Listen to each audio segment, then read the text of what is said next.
Bom dia a todos. Muito obrigado, António. Tenho muito gosto em estar aqui. Isto é invariável. Também é invariável alguma surpresa com que recebo estes convites. Fico sempre naquela dúvida. É prémio, é castigo? Admito que seja um pouco as duas coisas. Neste caso, ainda mais porque o tema que me foi-me posto nos seguintes termos. É sobre o emprego e a ver se podemos fazer um estudo. E eu disse à Alexandra e ao Jorge que os estudos precisam de tempo, não é? Precisam de tempo, precisam de investimento, isso que não era possível. E depois tivemos um bocadinho de sorte. A Alexandra lembrou-me agora que não foi sorte, foi a mão de Deus, que havia um estudo que estava a ser feito na McKinsey a nível europeu numa série de países, acrescentámos Portugal e, portanto, pudemos, com devidas adaptações, ter a possibilidade de vos trazer hoje um estudo que foi apresentado em toda a Europa realmente esta semana e que agora também estamos a apresentar aqui. O estudo é muito centrado sobre o desemprego jovem. Eu vou contextualizar o desemprego jovem em Portugal, mas também de uma forma mais aberta, porque o emprego em Portugal tem seguramente esse desafio, mas tem outros. Vou também tentar clarificar que o debate que vou fazer é sobre o mercado do emprego, não é sobre o crescimento económico, porque podíamos abordar o tema do emprego naturalmente por outras vias. Essa não vai ser a via, vai ser para além do crescimento económico. O que é que há que dizer quanto a este tema?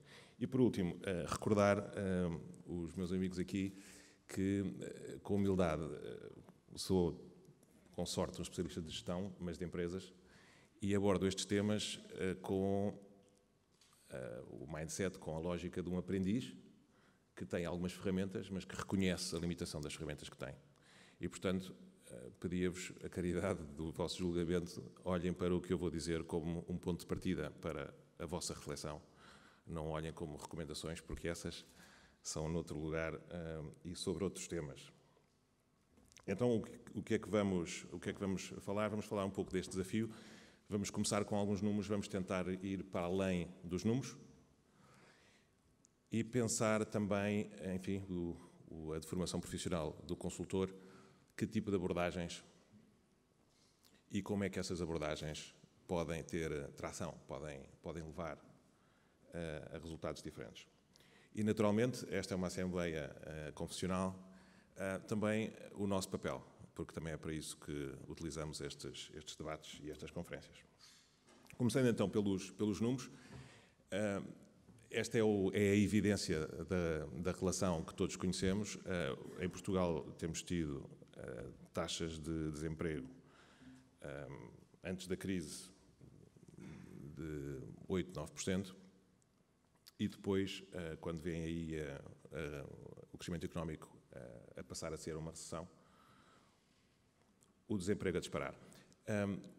E reparem que, no nosso caso, subiu para os 15, 16, no caso da Grécia, o caso extremo subiu para 25 e mais, no caso espanhol, há algures no meio, mas também acima dos 20. E isto, naturalmente, que está relacionado, mas não é só o crescimento económico. Também tem muito que ver com a forma como o mercado de trabalho responde a estas alterações. E para começarmos a entrar um pouco mais neste debate, onde é que se perderam os empregos em Portugal? Enfim, perderam-se, e vem aí essa coluna, 230 mil na indústria transformadora, desde o princípio da crise. Na construção desapareceu metade do emprego, portanto, mas foi afetado em muitos setores. Em muitos setores. E, portanto, em todos os setores se cria emprego, mas há setores que quase não se cria emprego. Em muitos setores se cria emprego que compensam o emprego que é destruído. E isto afeta todas as pessoas. Afeta todas as pessoas. Reparem que, em termos etários, os níveis de emprego, também porque a população ativa nos níveis etários mais elevados é mais baixa, tem níveis de emprego elevados. Os jovens, 15 aos 24, que estão, digamos, ativos, portanto, têm níveis de desemprego antes da crise da ordem dos 16%, mas foram todos afetados, não é? Todos afetados. E mais ou menos no mesmo momento temporal. Quando olhamos para A formação que as pessoas que não têm emprego, como é que isso evoluiu. Vemos que também aqui foram todos afetados mais ou menos da mesma maneira. Se quisermos, a base da pirâmide foi afetada um pouco antes, portanto, as formações de primeiro e segundo nível de ensino superior foi logo a seguir, não é? E, portanto, todos com uma trajetória paralela. Quando olhamos para o desemprego jovem, agora aqui estamos a cruzar aqueles que vimos o desemprego jovem que tem níveis mais elevados de desemprego em geral, cruzar isso com a sua formação. E reparem como aqui a fotografia é bastante diferente, que os jovens que têm maior nível de desemprego, de longe, são os de maior formação. O que é um bocadinho paradoxal. Parece que estamos a formar justamente melhor aqueles que depois não têm muito o que fazer. Mas vejam como a crise depois juntou todos no mesmo barco. A crise juntou todos no mesmo barco. Portanto, uma fotografia de a sociedade toda a ser afetada em paralelo, com uma dinâmica algo especial nos jovens versus o resto da população, mas, digamos, com um impacto paralelo em todos eles. Aqui quis fazer uma chamada de atenção que em todos estes números, e ainda mais quando eles estão em percentagem, é muito fácil falarmos disto com uma lógica mais clínica e tecnocrática. E estamos a falar de pessoas, e estamos a falar de trabalho. E sabemos que o trabalho, para além de ser algo que tem, enfim, que permite às pessoas fazerem a sua vida, cumprirem as suas necessidades, é também uma alavanca essencial para o seu desenvolvimento pessoal e, no final, para a sua dignidade. E isto acrescenta não só uma complexidade maior ao debate, mas, vamos ver também, é um ângulo de maior riqueza das soluções possíveis. Feita esta chamada de atenção, vamos mudar então a agulha para vermos um pouco o que está por trás destes números. E o que está por trás destes números, aqui escolhi, digamos, uma radiografia em 6 indicadores ou 7 indicadores. Os níveis de participação, isto é, digamos, a quantidade da população que está dedicada ao trabalho, que está ativa, a taxa de atividade, não comparamos mal com a Europa. Onde os números comparam mal à direita é o primeiro do desemprego geral, depois é o desemprego de longa duração e depois é o desemprego jovem. Os indicadores que tipicamente mais se utilizam e mais utilizamos para estes dois fenómenos, o desemprego de longa duração, pensem nisto como de todos os desempregados, de todas as pessoas que não têm emprego, mais 2/3 em Portugal, 2/3. Quando os números são acima de 50% de longa duração, já é um número muito alto. Nós estamos nos 2/3. No desemprego jovem, pois quase 40% dos jovens estão à procura de emprego e, portanto, compara também com uma média da ordem dos 23. Portanto, 2/3 das pessoas estão desempregadas há mais de um ano, aquilo que se chama de longa duração. E estes dois fenómenos têm características especiais que são muito importantes. Há outros mercados que têm outros problemas, estes são os dois maiores que nós temos, e reconhece facilmente as implicações do de longa duração pelas implicações que tem para voltar ao emprego. É muito mais complicado voltar quando se é um desempregado de longa duração, e as implicações do ponto de vista, as cicatrizes que deixa, não só em termos económicos, mas as cicatrizes que deixa em termos sociais, são tremendas. E nos jovens, 3/4 do mesmo. 3/4 do mesmo. Quando um jovem não está a trabalhar durante 5 ou 7 anos, dificilmente vai retomar um percurso profissional e um percurso humano paralelo. E é neste contexto que introduzimos aqui a primeira noção de que, para além do crescimento económico, há aqui um tema de desequilíbrio do mercado.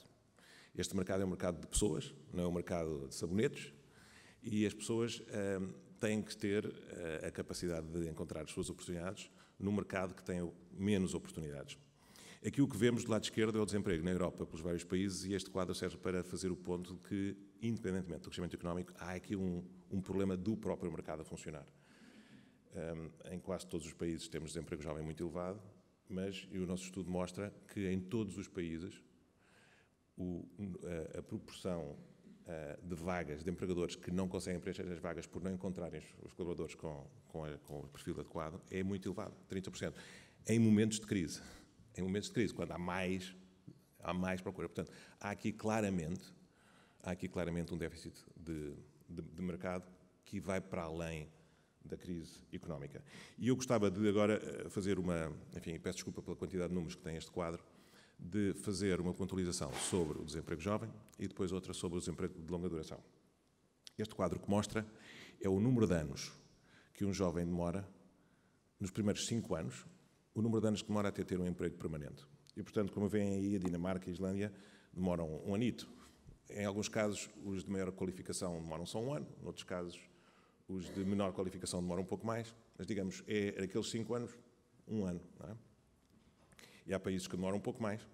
E Portugal, aqui, está, obviamente, à esquerda, porque os nossos jovens, nos primeiros 5 anos até encontrarem um emprego permanente, demoram 4 anos e dá-lhes igual se é com qualificação ou sem qualificação. Não há grande diferença. Reparem, é como, enfim, quando se pensa um pouco nisto, percebe-se que isto é quase evidente. O mundo do estudo e da aprendizagem e o mundo do trabalho têm como que um vale, entre a investigação e as empresas, que costuma-se chamar o vale da morte, da inovação. Aqui é o vale do desemprego. E quando se diz caiu no desemprego, porque se calhar não pensou o suficiente para trazer o outro lado do monte para a saída do ensino. E reparem que tudo isto estes dados são 2008, antes da crise. E, portanto, só podemos acreditar que, neste momento, este vale é um vale ainda mais profundo e ainda mais longínquo. O outro lado está mais longe. Portanto, aqui o desafio, nós chamamos a isto Education to Employment, é de fazer a ligação destes dois mundos. E para fazer a ligação entre os dois mundos temos que começar muito, muito, muito antes. Okay? Portanto, primeiro desafio para o emprego em Portugal. Segundo é o desemprego de longa duração. Tem algumas características que são parecidas, outras características são muito distintas do desemprego jovem. Aquilo que aqui trago para propor um pouco de reflexão à volta disto é simplesmente quais são os drivers, os fatores que estão por detrás do desemprego de longa duração. E há um conjunto de fatores que são individuais, podemos chamar isto a proposta de valor de cada um de nós, e há elementos que são de contexto. Quando se pensa em proposta de valor, as pessoas normalmente pensam a minha formação, as minhas competências. Isso é importante. Eu quase arriscaria dizer não é o mais importante. É o importante, mas não é o mais importante. A motivação e o compromisso pessoal com o trabalho é um elemento-chave, como é as recepções pessoais. Eu posso ter muitas capacidades e não ter a possibilidade, por razões familiares ou pelo sítio em que estou, de aceder a essas oportunidades. E, portanto, a proposta de valor pessoal inclui não só, obviamente, a formação, mas também inclui elementos atitudinais, mas também elementos de restrições pessoais. E é para isto que serve depois os elementos de contexto, as infraestruturas de contexto, a qualidade dessa infraestrutura, por exemplo, a forma como as entidades públicas têm serviços para apoiar esta transição digamos, de uma situação de desemprego para uma situação de emprego, e as próprias condições do mercado de trabalho, em particular também a legislação laboral, o tipo de incentivos que existem, etc., que podem funcionar, o tipo de apoios que podem funcionar como desincentivo e tudo mais. E, portanto, aqui o grande desafio é como é que em alguém que perdeu o seu emprego consegue adaptar-se, se há poucos empregos, consegue adaptar a sua proposta de valor pessoal por forma a voltar a encontrar esse emprego. E esta capacidade de olhar para a sua proposta de valor pessoal e adaptá-la, a rigidez dessa proposta de valor é possivelmente o elemento-chave do desemprego de longa duração. Quanto mais conseguirmos que as nossas pessoas e as nossas entidades apoiem esta flexibilidade, melhor saímos de um vale para o outro. Em Portugal temos fatores de vulnerabilidade adicionais. E porquê?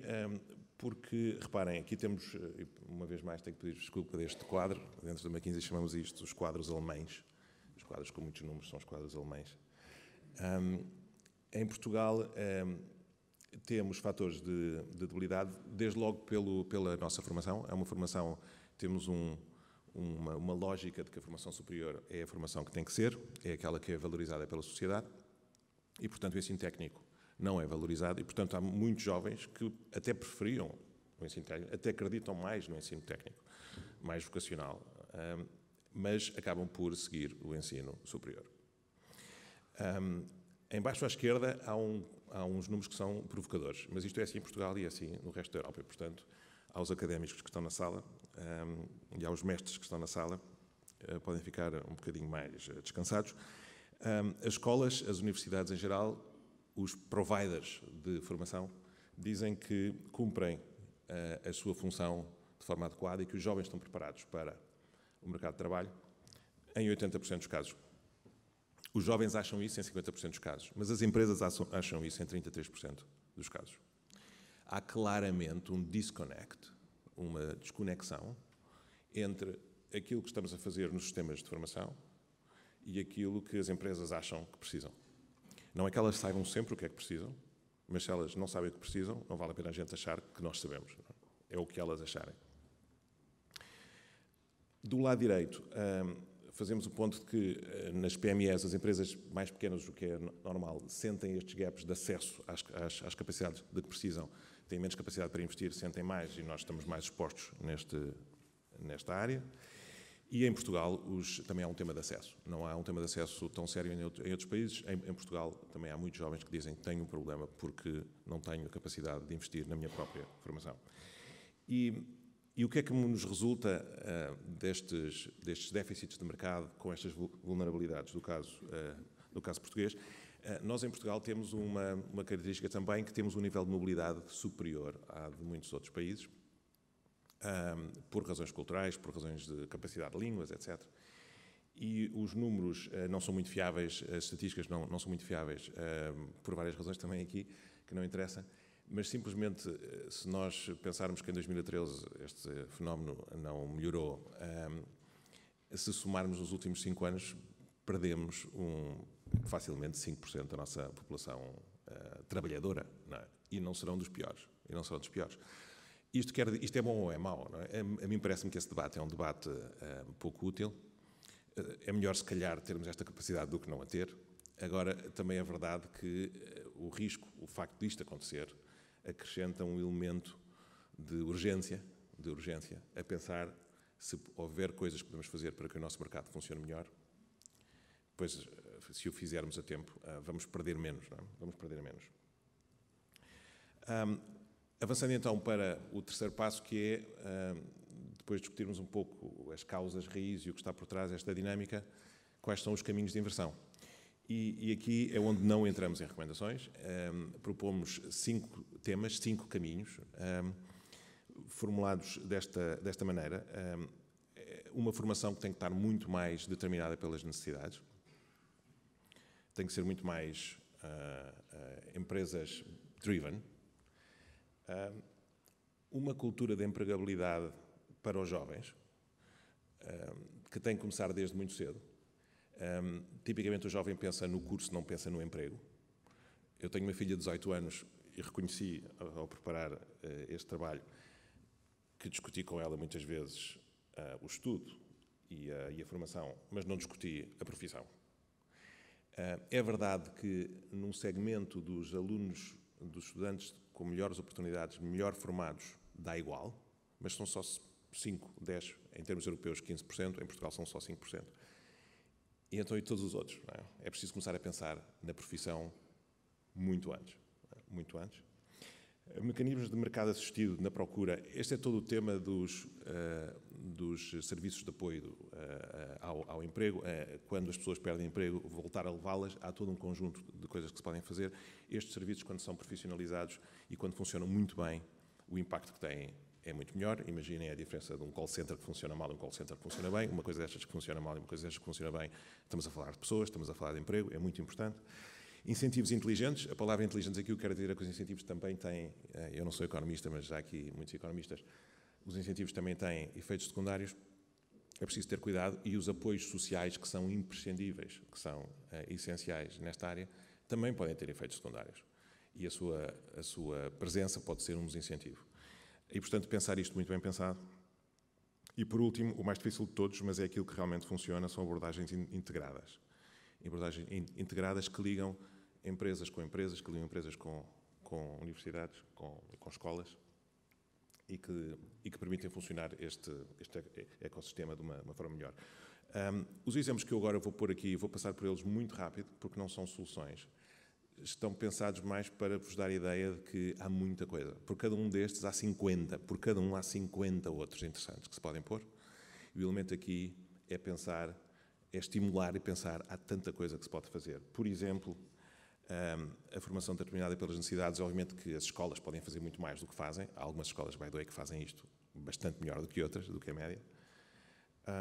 Um exemplo diferente, em Inglaterra, são os councils que são liderados por empresários e por gestores que, desde o mercado de trabalho, definem os currículos, a formação, a certificação, as capacidades para as diferentes profissões e que funcionam como um standard que é definido a partir da indústria, digamos assim, a partir da indústria e do mercado. E que depois funcionam em cascata. A cultura de empregabilidade, este é um exemplo suíço de um programa muito à Suíça, um programa muito estruturado desde muito cedo, desde o secundário mandatório, todos os anos, a envolver não só a escola, as empresas da comunidade, mas também as famílias, para um debate sobre o que é que este miúdo de 12 anos, e de 13, e de 14, e de 15, vai fazer quando for crescido. Inclusive porque na Suíça e também na Alemanha há decisões vocacionais que afetam a formação desde muito cedo. Mas um conceito que todos já ouvimos falar, o conceito do Júnior Empresas, é um conceito dos anos 60 de França, é um conceito muito potente. Há aqui, pessoalmente, um tema de escala, um conceito destes, para incutir nos jovens desde cedo a noção do que é ser empresário. É um conceito, obviamente, muito potente. O exemplo aqui também da Alemanha, da Agência de Apoio ao Emprego, que basicamente o que as alavancas são processos muito bem montados, uma segmentação muito clara de processos, utilizar a tecnologia para estar a fazer um acompanhamento muito continuado e pode ter resultados extraordinários. Eles fizeram isto ao longo dos últimos anos, realmente depois das reformas que fizeram na primeira metade da década de 2000. Portanto, preocuparam-se em fazer uma otimização dos seus sistemas de gestão. Os incentivos inteligentes aqui também, exemplos daquilo que resultou da reforma Arts 4, que fizeram em 2003, 2004, que deu uns resultados extraordinários, que mostrou que, enfim, que era um programa muito vasto, com muitas alavancas, muito integrado, mas daquelas que melhor funcionaram foi justamente a noção dos incentivos e o apoio, a comparticipação, digamos assim, num salário, porque ajuda a empresa, dá o sinal, ajuda a pessoa a dar o sinal, e isto pode-se fazer não só em empregos, digamos assim, por conta de outra, mas também para a formação do seu próprio emprego. E, por último, as abordagens integradas em parceria. Aqui um exemplo finlandês, que inspirou seguramente aquilo que a Comissão Europeia agora está a fazer, que é aquilo que eles chamaram a Garantia Jovem. Foi um programa que foi inicialmente desenhado, foi criado em 2005, 2004, 2005, mas foi relançado neste formato apenas há um ano. E basicamente a maneira como funciona garante que todo o jovem finlandês que está desempregado, nos 3 meses seguintes, vai receber, garante que recebe uma proposta de formação, ou uma proposta de estágio, ou uma proposta de emprego. E montou tudo para garantir isto. Montou as parcerias com as empresas, montou as parcerias com as escolas, montou um esquema de triagem, digamos assim, para fazer um aconselhamento bastante automatizado sobre em que posição é que está cada desempregado, em particular os desempregados jovens, e depois um programa de comunicação completamente high profile. Aqui as fotografias são, creio que é de uma atriz, são celebrities na Finlândia. Um empresário que montou um dos negócios mais high profile de retailing na Finlândia, um cantor rock, para mostrar justamente porque são os targets, porque isto não é por acaso, é para chamar a atenção, que os targets dos jovens mais sofisticados, menos sofisticados, melhor formação, menos formação, têm essa garantia jovem. E a União Europeia está justamente num processo com muito investimento. Os alemães também perceberam isto. Como todos sabemos, ao longo do ano passado foram tomadas decisões políticas importantes e este processo está em marcha. É uma excelente oportunidade para nós aproveitarmos. Última reflexão, que aqui mais aberta. Quando um consultor aborda um problema desta natureza, como dizia, com humildade, porque isto não é uma empresa, é muito mais complicado, mas se fosse uma empresa, se isto fosse um problema de gestão, como é que seria? Bom, a forma como estas coisas se abordam, tipicamente tem que haver uma visão, tem que haver uma direção, uma visão que marca o caminho. Aqui chamei-lhe uma estratégia nacional de emprego, pus um ponto de interrogação porque me pareceu uma expressão demasiado genérica e pomposa, mas no fundo, se calhar devíamos ter uma visão, se calhar devíamos ter uma direção, se calhar devíamos ter um grande desígnio. Mas estes desígnios, se não tiverem por detrás os programas, as abordagens, as alavancas, não funcionam. E, portanto, também precisamos de um conjunto de programas, precisamos de um conjunto de, enfim, alavancas para dar resposta aos desafios. Se tivermos estas duas coisas, temos um bom plano, mas não temos resultados. Precisamos de envolver os stakeholders. Precisamos que quem tem que tomar as decisões, mas quem tem que executar, tem que mudar os seus comportamentos, tem que estar envolvido. E, portanto, os stakeholders têm que estar todos. Isto não é uma coisa do governo, isto não é uma coisa das empresas, isto não é uma coisa só nós. Não é? Isto tem que ser... E, portanto, é preciso pensar como é que se envolvem os stakeholders. Numa empresa é muito mais fácil. Não é? E, por último, e nas empresas também, é preciso pensar como é que se mantém a energia. Não é? Como é que se mantém a energia? E a energia mantém-se, enfim, cada um de nós também...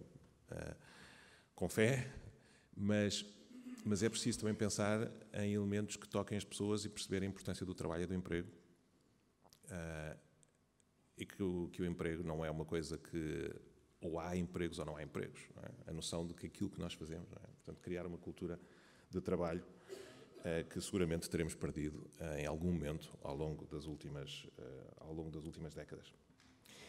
E por isso fecharia com esta enfim, tentativa de síntese, mais uma declaração profissional para evitar que se diga não percebi nada. O que eu quis dizer foi que, para além do crescimento económico, que é obviamente o elemento-chave, não é?